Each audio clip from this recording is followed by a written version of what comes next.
ഇന്നലെ നവംബർ 1 കേരളപ്പിറവി ദിനത്തിൽ സർക്കാരിന്റെ ഏറ്റവും വലിയ ഒരു പ്രഖ്യാപനമുണ്ടായി. എന്താണ് പ്രഖ്യാപനം? അതിദരിദ്രമുക്ത കേരളം എന്തിന്റെ അടിസ്ഥാനത്തിലാണ്? അതിദരിദ്രമുക്ത കേരളം എന്ന ആ പ്രഖ്യാപനം എന്ത് ആധികാരിക പഠനത്തിന്റെ അടിസ്ഥാനത്തിലാണ് അത് ചെയ്തിട്ടുള്ളത്?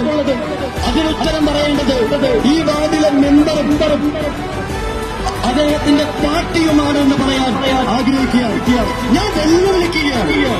അങ്ങനെ ഏതെങ്കിലും ഒരു ആധികാരിക പഠനം നടന്നിട്ടുണ്ടെങ്കിൽ അതിന്റെ രേഖകൾ പഞ്ചായത്ത് മുഖേന ഈ വാർഡിലെ നിവാസികൾക്ക് നൽകാൻ ഭരണസമിതിയും ഇവിടുത്തെ മെമ്പറും അദ്ദേഹത്തിന് നേതൃത്വം നൽകുന്ന പാർട്ടിയും തയ്യാറാവണം.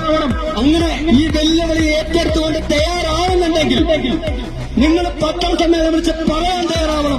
ഞങ്ങൾ തയ്യാറാണ്. കോൺഗ്രസിന്റെ വെല്ലുവിളി ഞാൻ ഏറ്റെടുത്തിരിക്കുന്നു. ഈ പോട്ട് ഞങ്ങൾ നാളെ മുതൽ ഇന്ന വാർഡിൽ വിതരണം ചെയ്യാൻ പോവുകയാണെന്ന് പത്രസമ്മേളനം വിളിച്ച് പറയാൻ പഞ്ചായത്ത് പ്രസിഡന്റിനെയും അവരുടെ പാർട്ടിയെയും ഈ വാർഡിലെ മെമ്പറിനെയും ഒരിക്കൽ കൂടെ വെല്ലുവിളിക്കുകയാണ്.